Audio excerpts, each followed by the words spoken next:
you guys doing? Or as they say in Francais, ça va?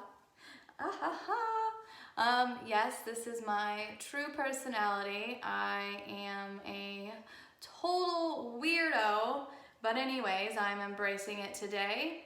I am in a very chill environment. I had my diffuser on earlier with my mint oil. I was able to breathe that in and just become very calm. I have my cute little plants behind me. I got them from Canadian Tire for $3. You know, they need a little bit of extra love and attention when they're smaller like that. I have to give them the right proper sunlight, food, love, positive words of affirmation, and they will look completely different in a year's time. So just like any human, you know, you give if you are in a right environment filled with love and positivity, then you can look completely different in a year's time. So ultimately, this video today is about adjusting in a new environment or a new journey. And instead of it just being about adjusting, I wanted to be more about rediscovering yourself. And that's what happened today in my research and of, reflecting on, what's been going on since 2019. What are some things that I've been holding on to that are not meant for me anymore? And I will dive deeper into all of that. So I'm going to start off with this quote: no matter where you go, there you are. It's something that my dad would always say to me, and it's just meaning that no matter where you go, stay true to yourself, and then that's where you'll be. And I've found great comfort in that quote, and you can put me anywhere in the world and I will still be me. Easier said than done, because the world could change you. You could start to feel depressed because of things that are happening in the outside world that you shouldn't take with you home. So here I am moving 1,600 miles away from where I've been living for the past 7 years. I didn't have a job lined up, and it's one thing, you could move down the street and you can feel stress from that, just the stress from moving. And so you're moving to a new environment, you don't have a job lined up, and it really damaged my psyche. I thought that I'd be able to move, and because of my experience, my education, my background in food and beverage and health and wellness, nutrition consulting, that I'd be able to land a job, and that just didn't happen for me.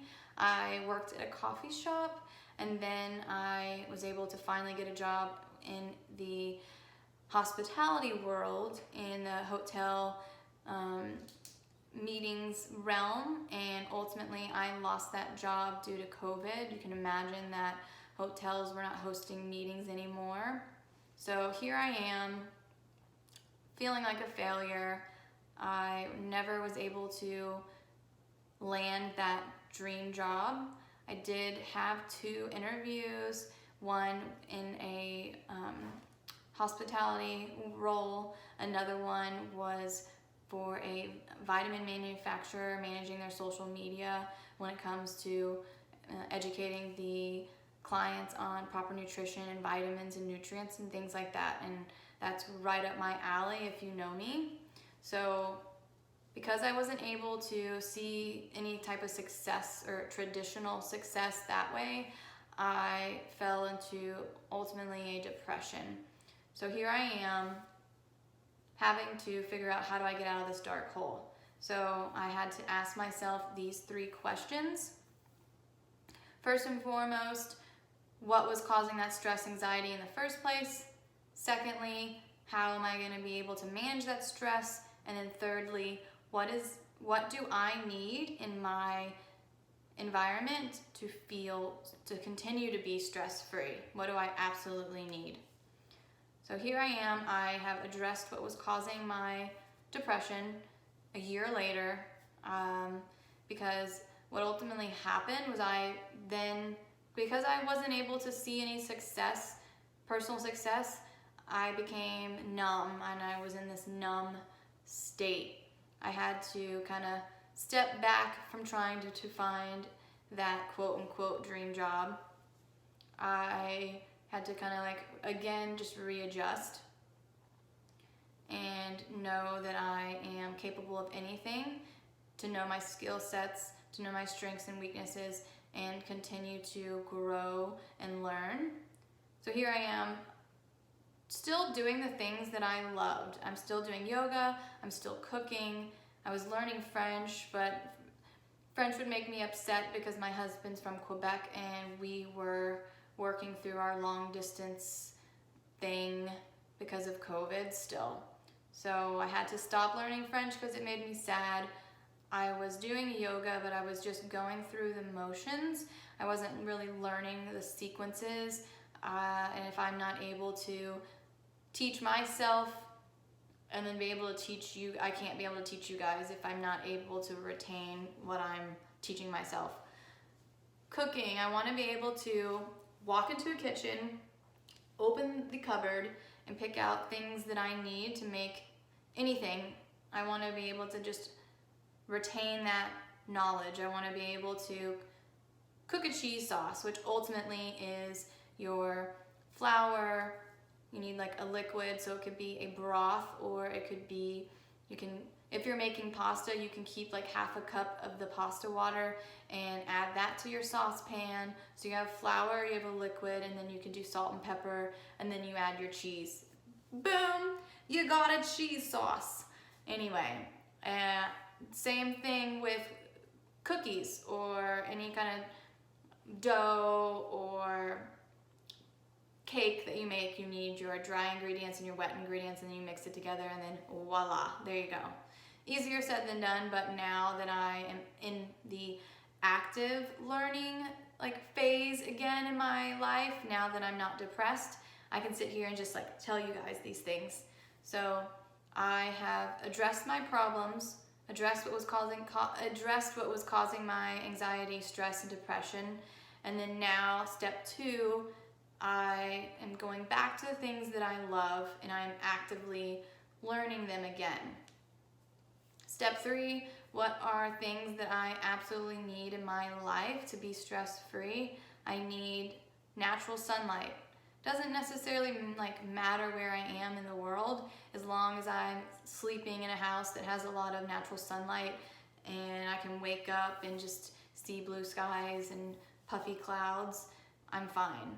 I know that houseplants have made me happier. I hope to have 20 of them. I have 6 right now, and they're, these small little guys are some of them. I bought a fern, and it's not really doing that well because they're finicky, and I need to continue to water it every day, but we'll see how that goes.